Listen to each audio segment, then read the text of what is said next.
Hello, everyone. My name is Evan Lerner. As part of the Space Day New York inaugural event hosted by Empire Space, we'll be interviewing Grant Blaisdell of Copernic Space. Grant is a serial entrepreneur who has been creating ventures at the intersection of new technologies since his late teens. In 2013, Grant entered the blockchain space and became a co-founder of CoinFirm, a leading blockchain analytics company where he served as CMO and worked with the largest names in blockchain and built the brand into a global name in its market. As the third generation in his family to be involved in space, Grant is fulfilling his family legacy for democratizing access to space.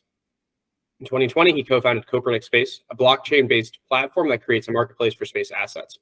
By creating the commercial and financial infrastructure for space, Copernic Space makes space assets accessible and easy to acquire for millions of companies, individuals, and organizations around the world. Grant is also the president of the Lady Rocket Foundation, which launches philanthropic programs to bring young talent into space and partner in the music company Big Idea. And a partner in the music company Big Idea. We are incredibly excited to hear about your passion for the space industry and share the work you are doing at Copernic Space. We'll also make sure to tie New York space industry into this conversation. Welcome, Grant, and thank you for participating in Space Day New York. Thanks, Evan, and thank for all the good work you're doing along with Empire Space and giving us the opportunity to also be, supporters of your event and also highlight, some of the potential that New York has in this growing space economy. Yeah, of course. So we have a few questions set up for today. This is going to be somewhat conversational.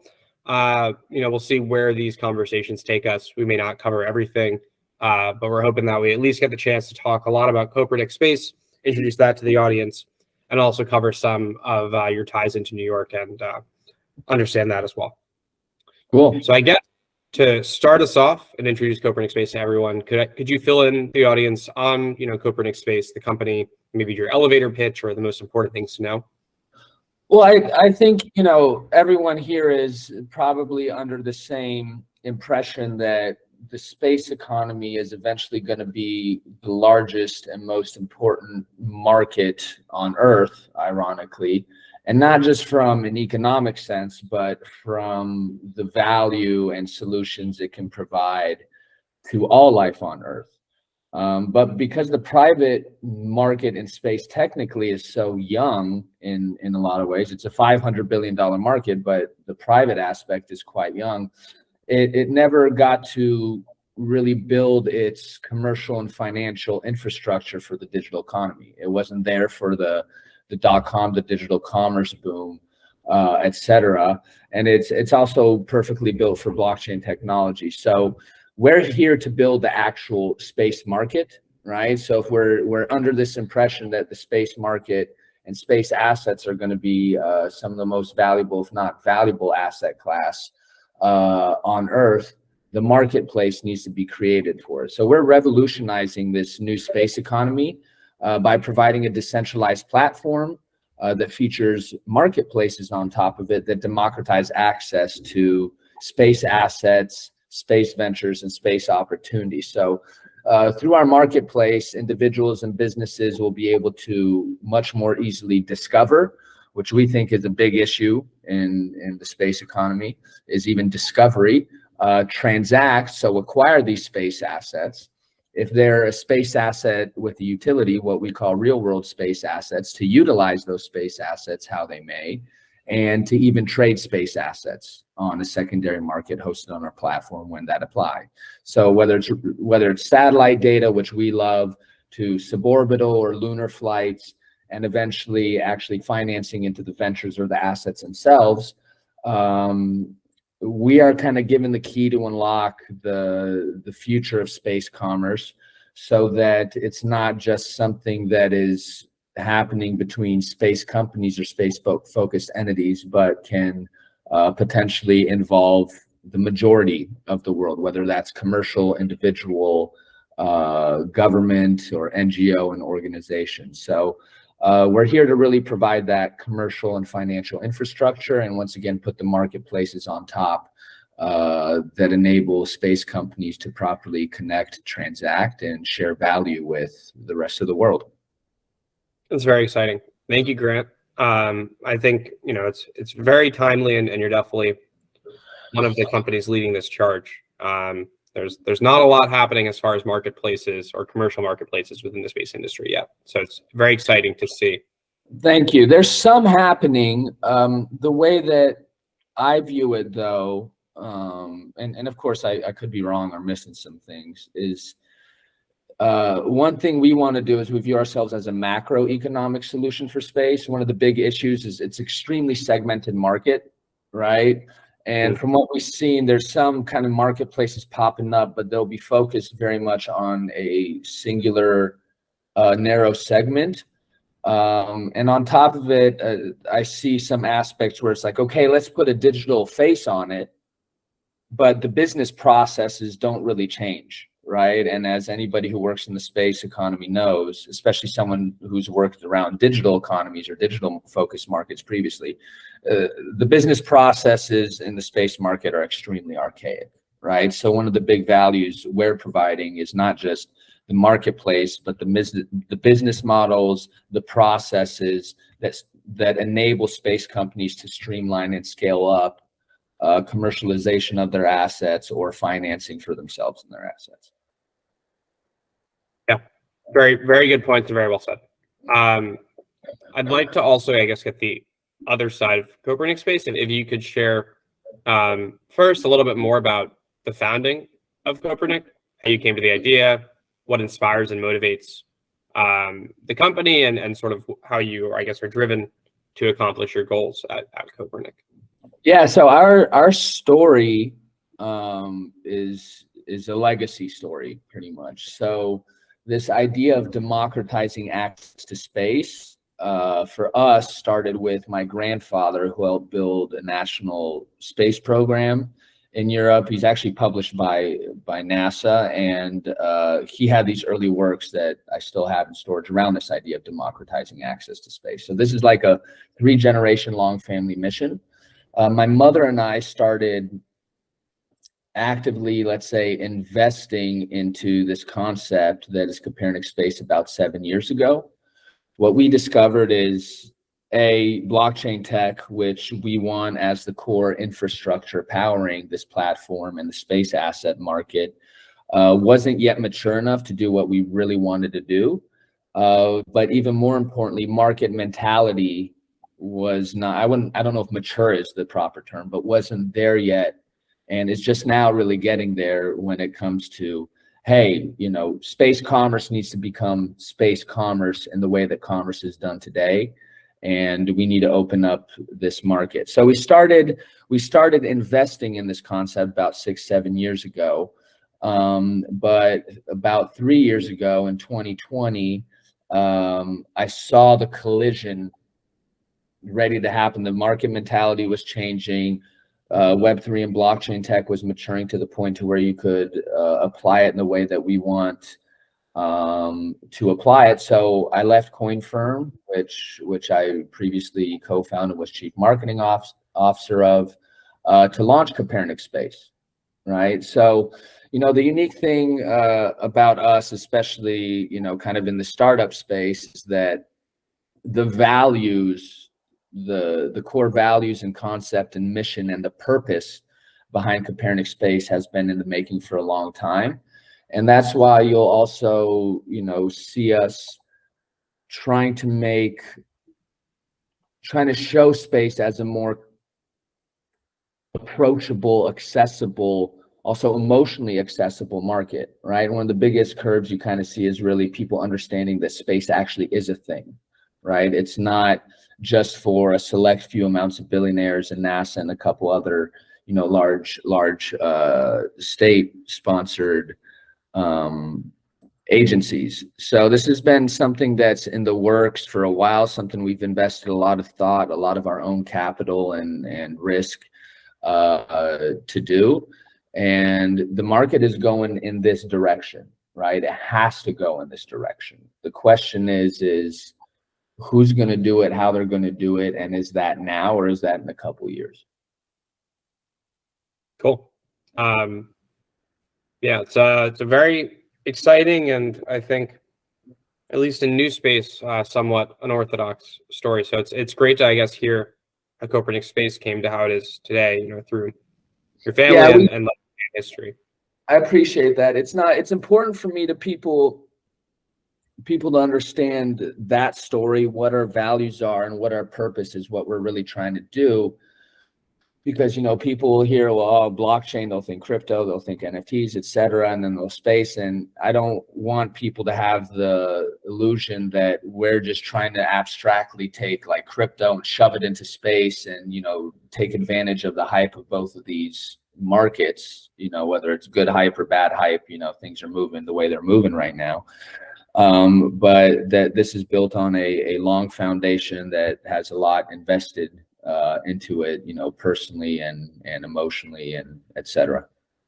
Yeah, no, I think perfectly said. That's great to hear. I also, I guess, tying into the last two topics, that should more or less, I think, round out the picture of Copernic Space, at least for this interview.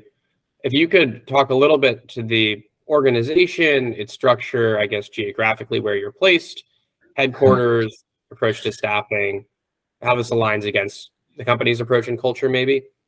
Yeah, so we're Delaware, we're a Delaware Corp, headquartered, operate out of Los Angeles.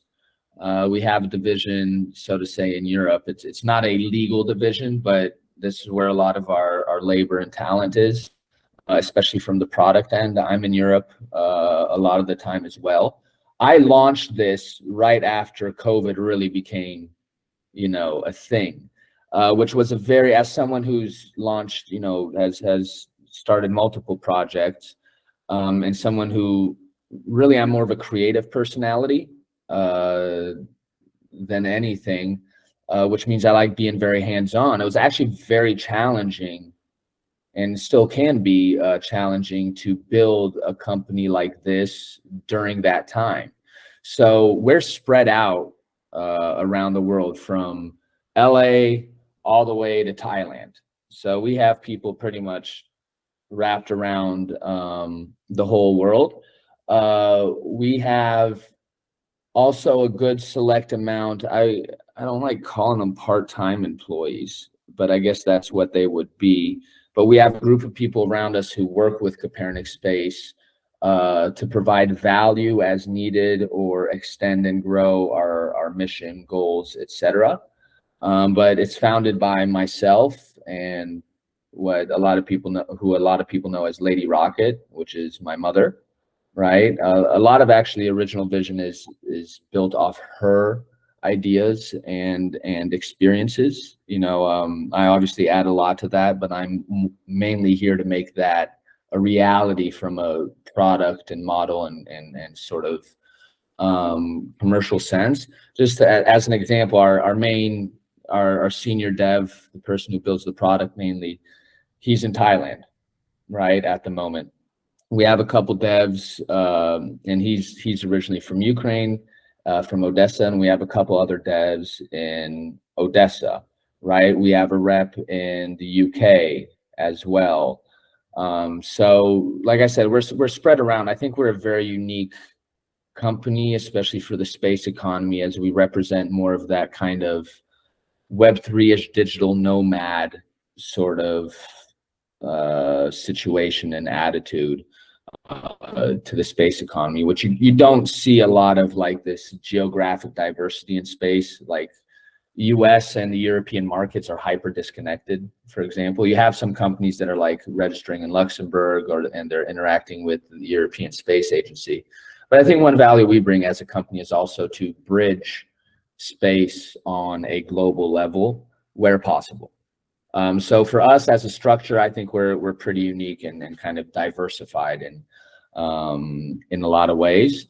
And as far as the structure, we chose to take what now would be the more traditional kind of Silicon Valley approach towards founding, fundraising, etc., as opposed to taking kind of the crypto Web3 approach, which I have over a decade experience in the blockchain market. I was there when ICOs were a thing. My company was servicing a lot of them for the analytics purposes.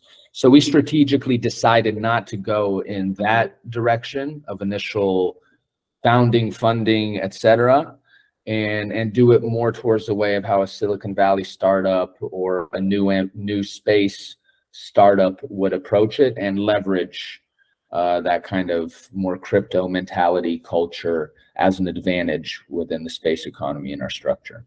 So I'd to be honest, one thing over the next year I'd like to do is to kind of try to centralize some points, especially in the United States, for the company. Cool. I was hoping you would say that. Anything you're comfortable sharing in this interview as far as those plans, places you're looking at, what you're most interested in, New York, any of that? Yeah, so I'll get into the New York thing in a sec. So once again, remember, we view ourselves as this commercial and financial infrastructure with the applications, the marketplaces on top of it that connects it with the commercial market, et cetera. So about 2 years ago or more, we started working with space companies on defining commercial use cases and processes in our product according to those use cases. In the meantime, we launched the first marketplace on our platform, which is called Spaceables. This is for the culture of space, art, music, etc. We felt there's a big creative culture around space. You know, you see more people wearing NASA shirts and space stuff than you see them wearing big name brands at this point, right?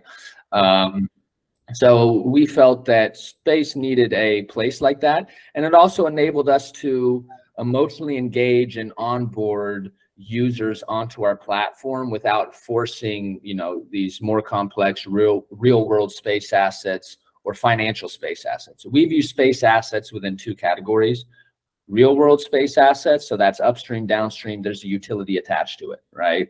There's usability through it. And then financial space assets, which is financing or investment directly into ventures or the assets themselves. So last year we launched Spaceables. We have hundreds and hundreds of users around that. Have done a lot of great philanthropic initiatives through it as well, like Satellite Rhino, which is actually set to go to the moon this year, literally.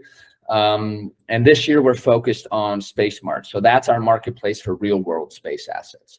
So this is how we're also breaking down kind of the economic barriers also to be active in space, as what we're trying to do is, for example, with payload or a satellite imagery license, to provide them in not just a way to where the general commercial market knows how to discover, acquire, transact, you know, not these year-long multi-million-dollar contracting processes that are extremely manual and daunting, but something that's fast, swift, and efficient. But to break down the economic barriers for upstream and downstream. So, you know, X $1,000 if you want to go to space, right? X $1,000 if you want a satellite imagery license, an annual license, for example, right? So we're really looking to break down those barriers this year. And we have some great partners on board doing that. So like I said, about 2 years ago, we started working with space companies on defining this product. This isn't a product that's like for crypto people or whatever it is. It's built for the space economy. We want it to serve as a foundation for decades to come on how the space economy operates. And next year we focus on the financial space assets. So a different application we call Space Pool that's going to be on the marketplace. This is going to be dealing a lot with securities. So there's certain licensing going around it, but we feel that that's going to be one of probably the long-term winning model on how space is going to be financed, because space and the crypto market do have a lot of overlap with a lot of things. And how they were initially financed, I think, is going to have some similarities. Obviously, space is going to be more controlled and regulated around it. But our thing is to really empower the great space entrepreneurs that are doing things, open up a whole new lane of where they can commercialize their space assets, or they can attract financing and funding. And for those people acquiring those space assets, especially the financial space assets, to provide them a secondary market to liquidate those assets, which will totally change let's say, the liquidity game that's happening in the space economy now. Investing in space, if you're privileged enough to invest in space at this point, you know, you got a 20-year liquidity event timeline for your investment if you're lucky, right? And that really blocks a lot of stuff from happening. Or even just not fundraising for your company, fundraising for your space asset themselves. Or in the case of a guy like Musk, for example, who has billions of dollars in contracted revenue, to where he's able to leverage that contracted revenue to get liquidity from the market, from the public market directly, as opposed to having to go to VCs, et cetera. Because, the government is a big funder, yes, but they're not really a direct investor if you actually look deep down in it. And what I say is that it's a growing number of rats chasing the same piece of cheese, right? There's more and more space companies, and they're all chasing the same piece of cheese. And not all startups are made for that sort of process. And VCs have become a little risk averse past few years, but the VC model isn't that conducive, at least towards the early stage of the new space economy, right? And this is where that parallel to what happened in 2017-18 through ICOs, I think is going to be similar to space, which is, the foundation of the crypto market was funded by the people mainly, right? It wasn't the VCs actually doing it. They came in a little bit later, or played around at that time. So we think space is going to be similar, and we think that's actually where New York, at least in my viewpoint, has the experience, the legacy, the liquidity, right, to play a major role in the space economy. I could be wrong that, maybe the manufacturing side, or let's say the hardware side, or even the software side isn't its game. I think New York should take advantage of what it's best at, which is the finance part. And I think that's where New York has the biggest opportunity in reality when it comes to the new space economy, is finding new ways to finance and reap financial benefits off space assets in the new space economy. Yeah, absolutely.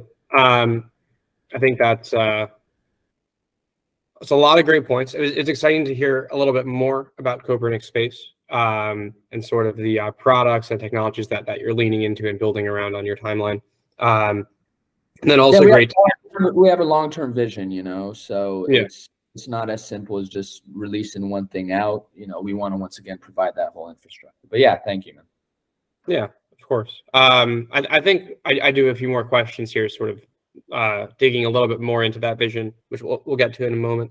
Sure. It was also great to hear about how, start to hear about how New York ties into some of that, and where you're seeing New York in this industry, and sort of how this industry, New York and Copernic Space all play together. So I think we'll probably dig into a bunch of these topics in the following questions. But it was really good to hear about all of those in that way.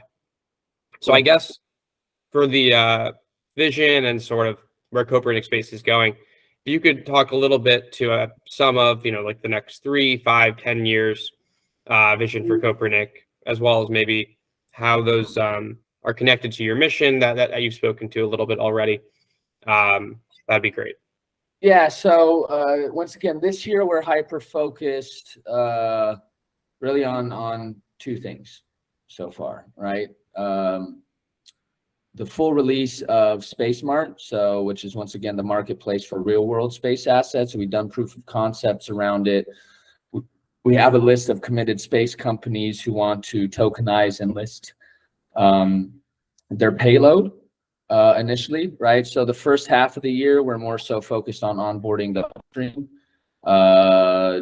So whether it's suborbital, ISS, eventually to the moon payload asset offerings. And the cool thing about what we do there, which is kind of a nuance, but is hyper important, is in the case of something like payload. And by the way, we want to standardize these products. We want to build the commercial standards for the market. So we have built the standard for both physical payload as well as something that's new, that's emerging. When we first started talking to space companies about it, they didn't even really consider it, and now it's starting to turn into a business model, which is digital payload, right? For now, it's mainly files, media, music, it's art, etc. But that's going to transition into applications and kind of more advanced data applications on satellites, landers, etc.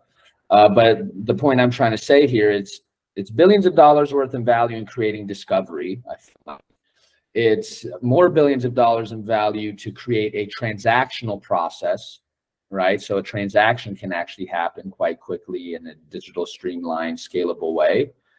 And then there's that other sense of utility. So through our platform, if you're buying payload, you're not only acquiring the rights to be able to use the payload that you're buying, but through our platform, you can submit whatever files or the specs of your physical payload, go back and forth with the space company. They can share an agreement with you. You can share the signed agreement, etc.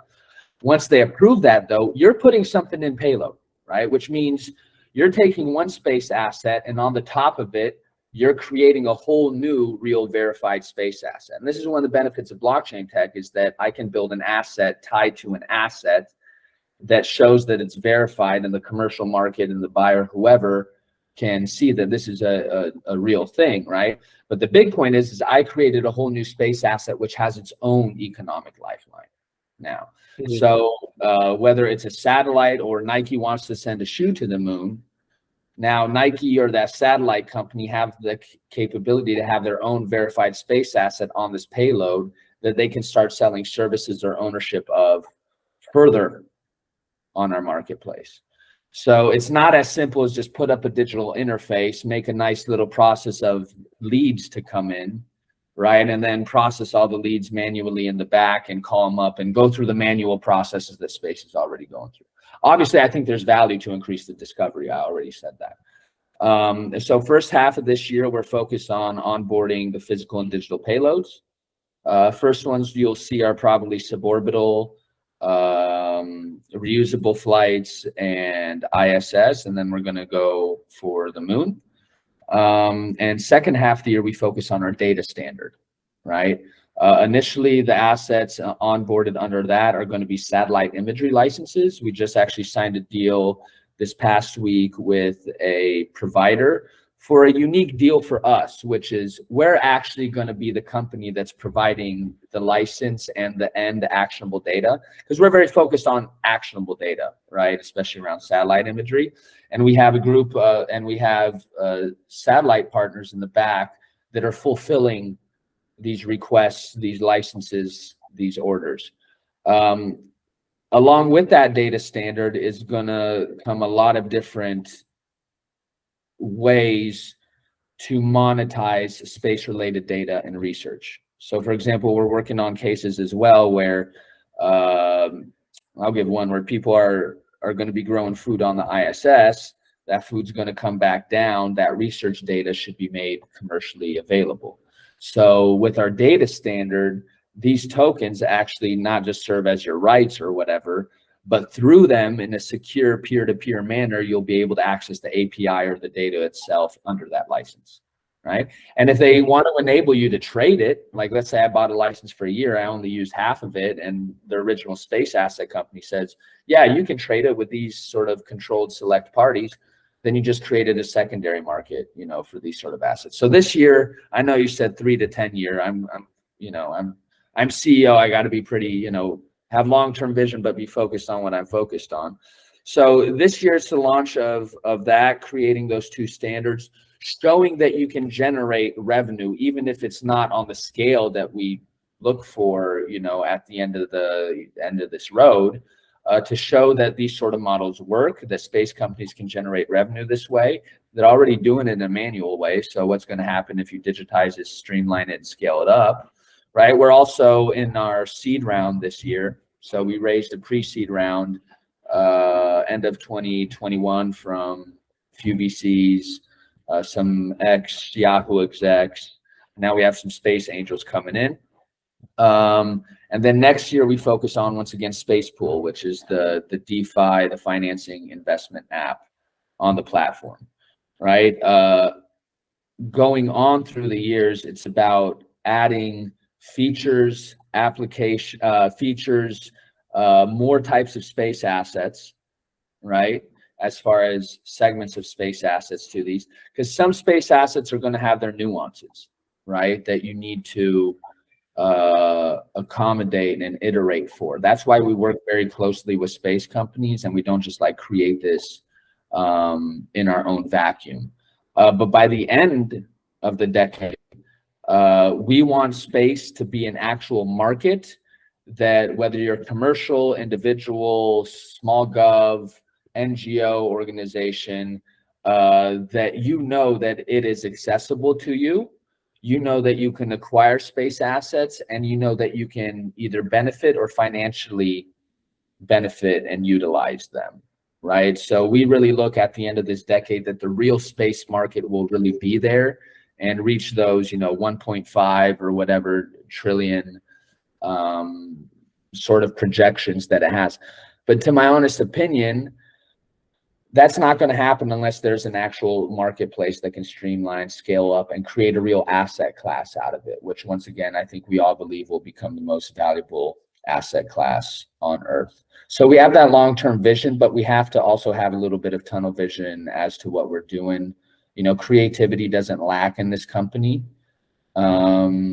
So for us, we're trying to do some really heavy lifting here. So we want to focus on that over the next 2 years. Cause back to the New York thing and space pool, et cetera, we're going to have to go through certain securities licensing, right? Both in the United States as well as in Europe. So these are all things that I have, in front of my face that I'm hyper focused on. And, we get through that very well, you'll have a very strong foundation and tools and features and business models so that the space economy can actually become a big real market. Yeah. Well, that was some great detail on the company, the timeline, where it's going, not just individual products, but how they all fit together in a large vision, and I guess not just the vision for the company, but how that aligns against the vision for the industry, and how Copernic Space is, maybe not just going to be a part of this industry, but help make the industry what people are expecting it to be in the future. So that's the big goal. That's the big goal. Because obviously things can continue the way that they're going. But I don't think that is going to build the market that we want and we want to see in the short and the long term. Like I said, we're looking to build a foundation for this market for decades to come, kind of bring this Amazon effect mixed with Robin Hood, to space, right? So bring that mass digital commercialization end, and then bring this democratized financing sort of end to it as well. I mean, it's all about accessibility and that term democratization at the end of the day. But yeah, we're looking to bring space into the digital economy in that sense.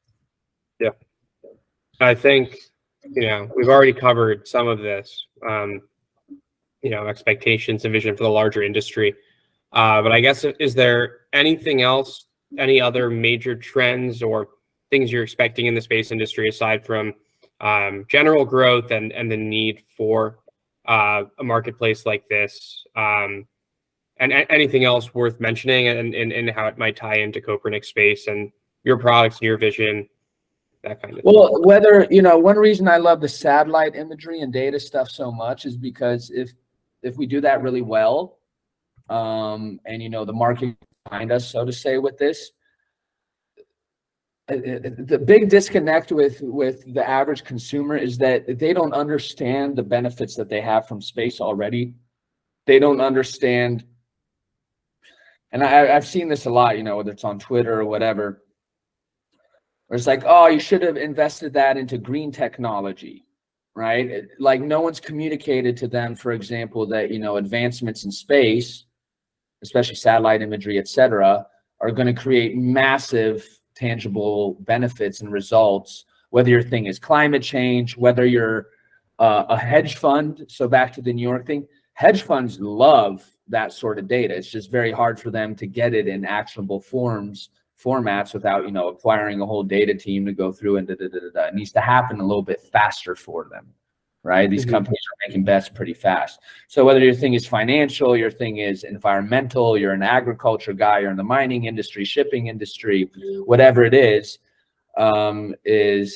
there will be a total revolution when it comes to that if we open up that commercial access and we do it in processes and on economic terms that fit how commerce generally works today. Because the way the business processes work today, 99.9% of the commercial market's out. They don't even know how to approach it. They have to manually discover and call each one of these providers, start a negotiation process if they even want to, have a negotiation process. I mean, most space companies are not the best marketers or, front interfacing with the commercial markets. Hyper genius people solving very specific problems. We're here to facilitate that capability and capacity for them in a lot of ways, and also not let this market get too monopolized in a sense, right? Let's have an open marketplace, because here's the thing, like there are space companies that are falsely inflating their costs,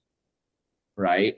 Why? Because there is no open market to determine what the proper pricing should be on the commercial market. Or on the other hand, you have government contracts coming in, and that's not a good way to actually determine market pricing for things. So, we love all our partners, but we want competition between them as well, because who's going to benefit off that competition? Pretty much everybody. Right. So, I mean, I can go off on a million different tangents, when it comes to that sort of question. The thing that I love the most personally, that I think has the most value and benefit for all life on Earth, is going to be, how do we streamline and open up access to actionable satellite imagery and data for the commercial market, NGOs, small governments as well. Because, small governments don't know what to do in the satellite imagery. We talked to, a bunch of them. Most of them don't get it, right? They don't get the value yet. So there's a bit of a communication and education curve that's still happening, but I think that curve is being turned quite fast. Most important thing is people, once again, to reiterate the beginning of it, people need to understand and feel, even if it's emotionally, the benefits that pushing space forward can provide. So the attitude isn't, oh, look, it's another billionaire shooting off his rocket. He should have invested that into green tech. I'm like, well, investing into space is investing into green tech, right? In a lot of ways.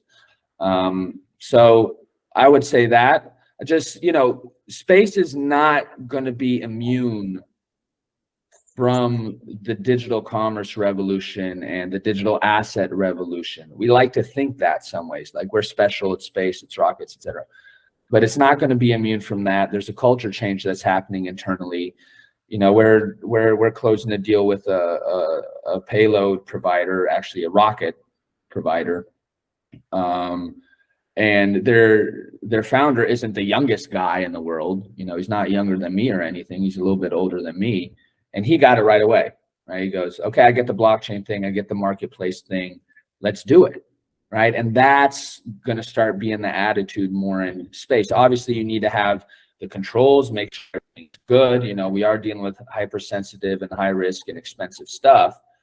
But I think you're going to see space open up. It's going to become more of a decentralized market. I think entities are going to stop being so siloed, right? And they're going to kind of run forward, because they're also, I think, a lot more CEOs and founders are understanding that their future can't only be looking at government contracts, because once again, it's more rats chasing a single piece of cheese. And the holy grail is in the commercial market anyways. You could take all the VCs and all the governments and put them together. We saw what happened on Robinhood with, what was that, AMC stock a year and a half ago? It was AMC, I think, where, the public was just like, hey, we don't like this hedge fund. We like AMC stock. They put a big bet against AMC stock. Let's wreck them, right? That shows the power of actual collective capital, and not like in a cool Kickstarter crowdfunding way. No, let's give them real assets that they can, even trade. Yeah. Yeah, I think some great points there. A lot more on sort of how the market's going to evolve, commerce, and sort of the evolution of commerce as it relates to space. And then also maybe some threads there on, I guess, public perception and sort of changing that public perception, the public perception changing itself. within space and I guess the utility of space. I think one maybe useful anecdote here to tie into what you were saying on I guess spending money in greener ways, and how space can be very green in itself.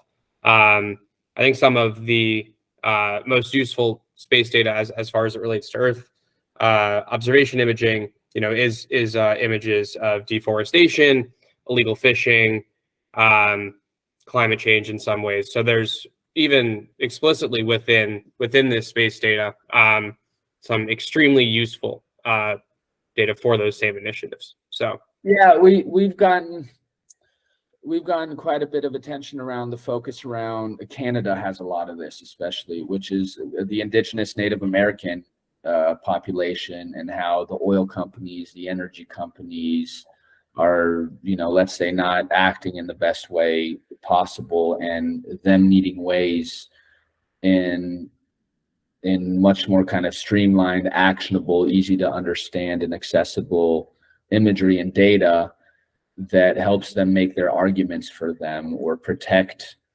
or be preventative before it even happens to where they have to make that argument. So I love your point to that, and that's why we built the Satellite Rhino initiative, right? And that's in partnership with Saving the Survivors, which is the premier organization fighting poaching of endangered rhinos in South Africa and conservation of those endangered species, and providing them as best as possible in modern times, actionable data sets for them to better manage this and protect those endangered rhinos. So that's a really cool thing, because we utilize Spaceables, our culture art marketplace, to create dedicated art lines with artists around it, right? That helps generate awareness, some initial funds for them, etc.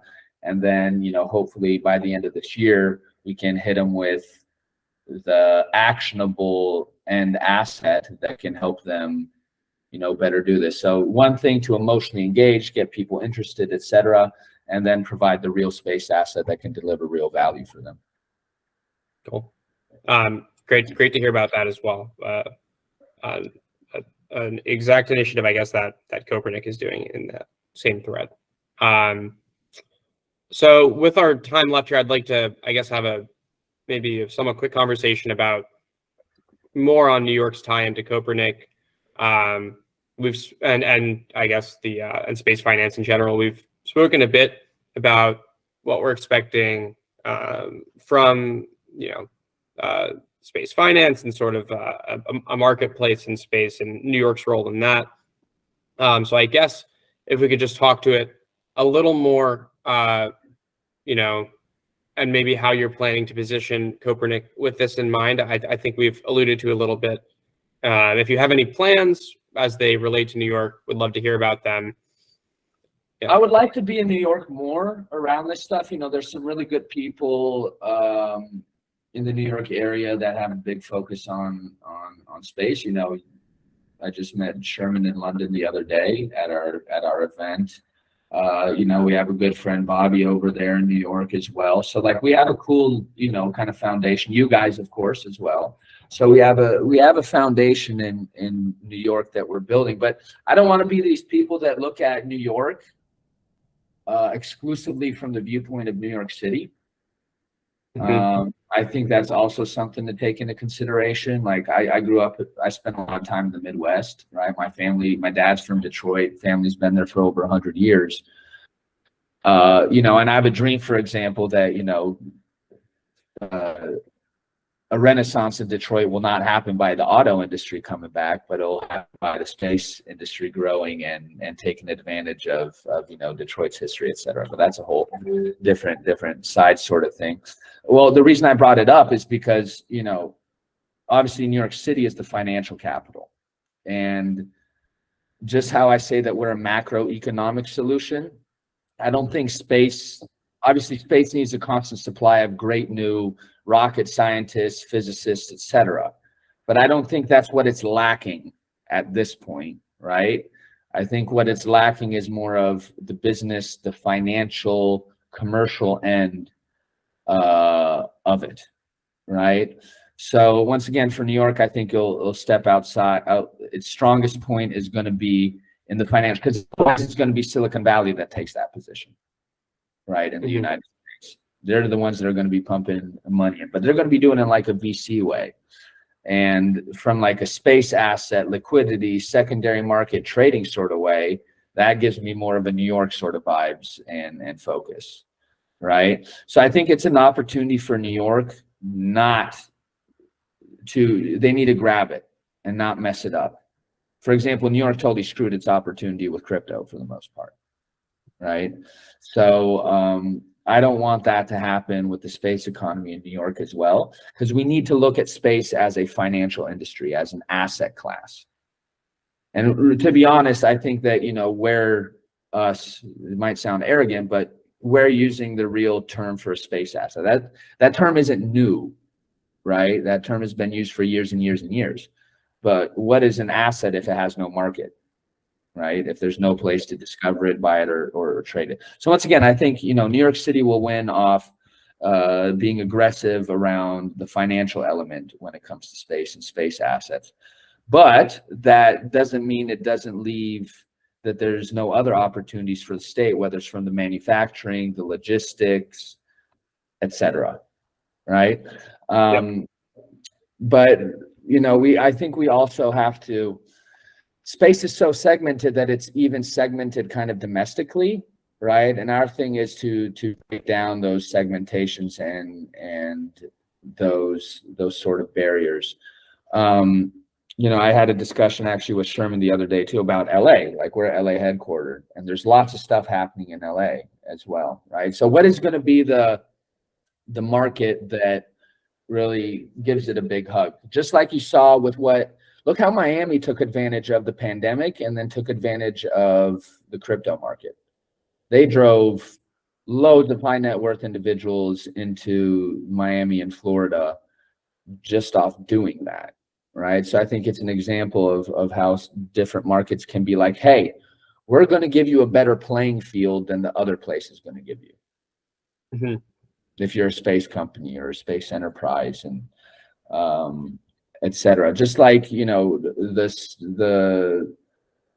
city of London, the mayor's office has this initiative, and they hit me up and they're like, hey, we want to help you, so you bring people here or hire people here, right? I think New York or whatever jurisdiction could be more aggressive like that. Look at how places like Dubai are approaching it, so yeah, that's kind of my thing to it. I think obviously, New York has so much intellectual capital there as well when it comes to, business. And once again, I said, the bigger need in space is less so on, the geniuses and more so on the business guys, the little bit dumber guys like me.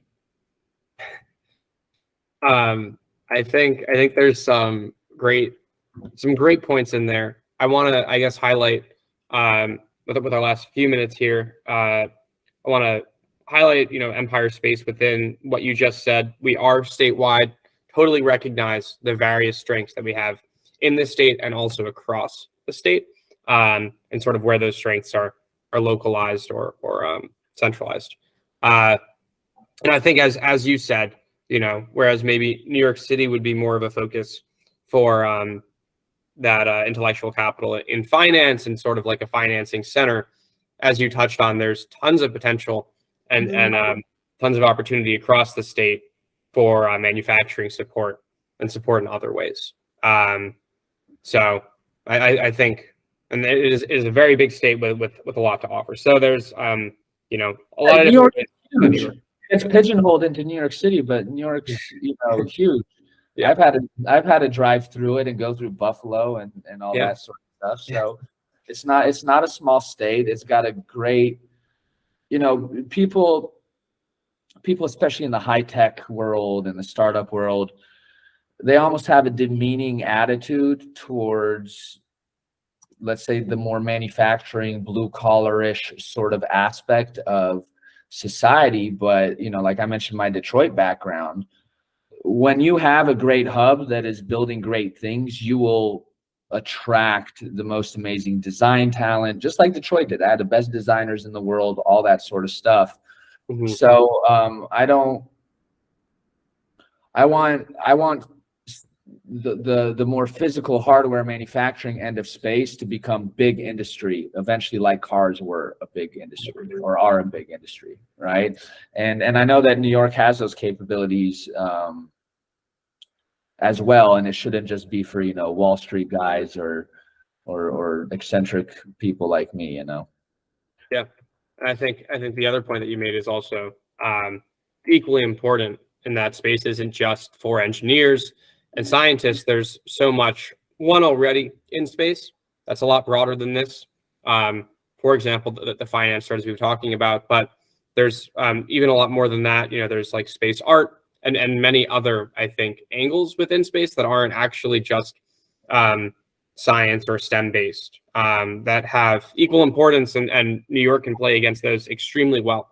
So, well, it just last kind of inspiration around that. Like, obviously, STEM is important. Advancing STEM education is important. But that's all you hear about with space is STEM, STEM, STEM, STEM, STEM, STEM.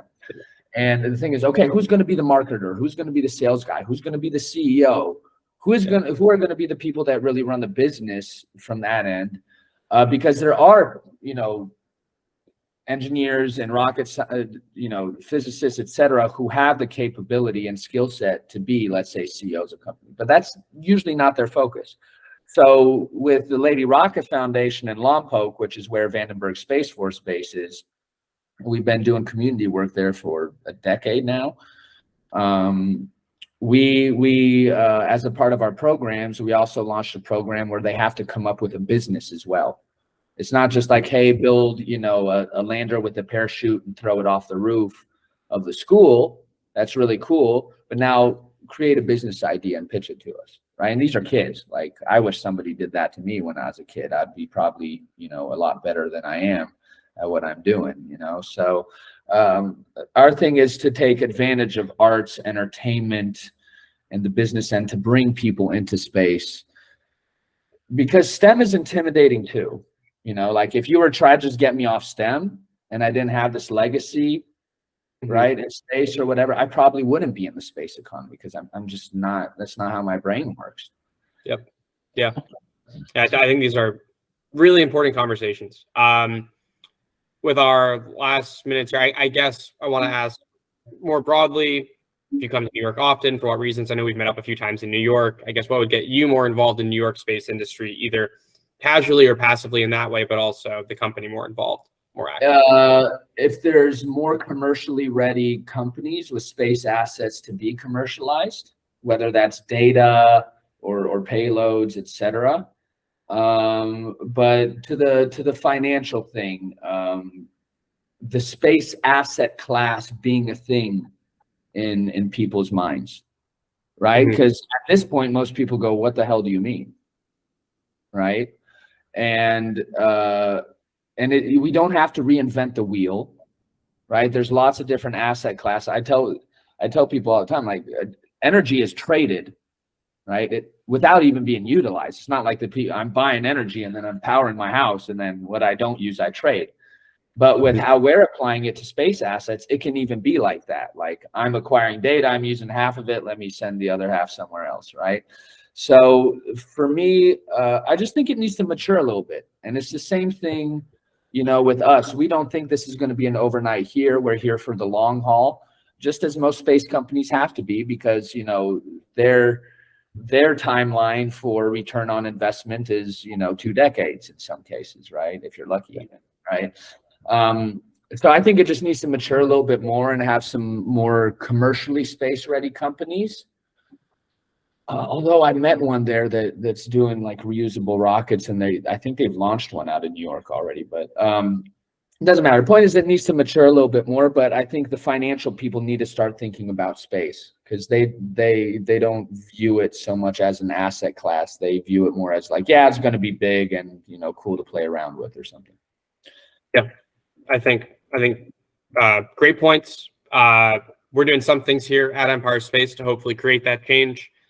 We are planning some events in the city, including this Space Day, or I guess in New York State, but also in the city. including the Space Day that this interview is a part of, but also some more space finance focused events in the works. So hopefully we'll help create that growth and engagement. You guys are doing an important, the important legwork, especially in the beginning. And, if people have questions, post this interview or something, I'm happy to schedule, a dedicated thing where we can, let's say, talk to the people, so to say. Awesome. Last question. What support do you need from, either in general or from the space industry to execute on Copernic's vision and your goals? And also, if applicable, how can New York help with this? Well, we're a marketplace, so we have to think about supply and demand end. One thing we've learned is that getting the supply end is really easy if you can verify the demand end, right? So I would love to get critical mass on the platform. So that means if you're any space company that is looking to do commercial things in the market, come and talk to us. Let's onboard you, etc. Our biggest focus is on the commercial buyers who can utilize actionable satellite imagery and data right now, who wants to send physical or digital payload and create their own space assets. Maybe it doesn't have to be a space company, but they can generate their own space business off the space assets they create. I think there's about a 5-year window, for example, especially around the moon, 5 to 10, let's see, around brands in space, right? And creating their own assets and creating these unique experiences. We're looking to prove the model and generate revenue this year. So what I'm focused on really over the next couple months is obviously our fundraising round, right? So New York should get more active when it comes to investments, period, when it comes to space. It's just not there. And I understand why, because New York is a little bit more numbers focused, right? And when you're dealing with something that is so high potential, but also high risk, and the precedent for the numbers aren't there. That's a really hard thing for space. Is like when I talk to investors, like, what's the precedent I can base this off of? There is none, right? So for me, it's finding commercial buyers for payload and satellite imagery and continuing doing well with our seed round. So, space is ubiquitously a passionate thing for mankind. And we want to see mankind put its resources into space, right? And that's why that education and understanding of what are the values that come back to them, benefits outside of just investment, the space actually holds. So, we're a very open and collaborative company. Like I said, we want to represent kind of this incoming culture of space, which is a lot more open, a lot more collaborative, companies helping each other, etc. We'd love to welcome you on our marketplace. If you want to go into space, create your own assets in space or satellite imagery, we can already talk about those things and process that. And if you're looking to become an active shareholder in the next generation of space companies, that's also a discussion that can be had. Awesome. Thank you. I think that's going to be a wrap for this interview. This was a very exciting and interesting conversation with Grant Blaisdell of Copernic Space. A big thank you to Grant for his time and his insights. I also want to thank the audience here for tuning in, being a part of this inaugural Space Day New York event. Make sure to stay up to date and tuned into Copernic Space. There's obviously a lot of exciting developments in the pipeline here. Their website is copernicspace.com. You can also find them on Twitter, LinkedIn, and Discord. We have a lot more programming throughout the day today for Space Day New York, so please come to our other events, follow along for this event and future events, our future Space Day events on spacedayNewYork.com. We also have additional programming from Empire Space, empirespace.org, and our various social media channels. Thank you so much once again to Grant and to the audience. This has been great. Yeah, thanks everyone for listening to me, and once again, big thanks to Evan and the Empire Space team for the great work they're doing, bringing all this together and building the new space economy in New York. So appreciate it. Thank you again for tuning into this insightful conversation with Grant Blaisdell from Copernic Space about space finance, digital assets, and the intersection with the New York space ecosystem. To learn more, visit them at copernicspace.com, at Copernic Space on Twitter. We are Empire Space, empirespace.org, at Empire Space NY on Twitter. Thank you very much again for tuning in. Be well. Have a great day.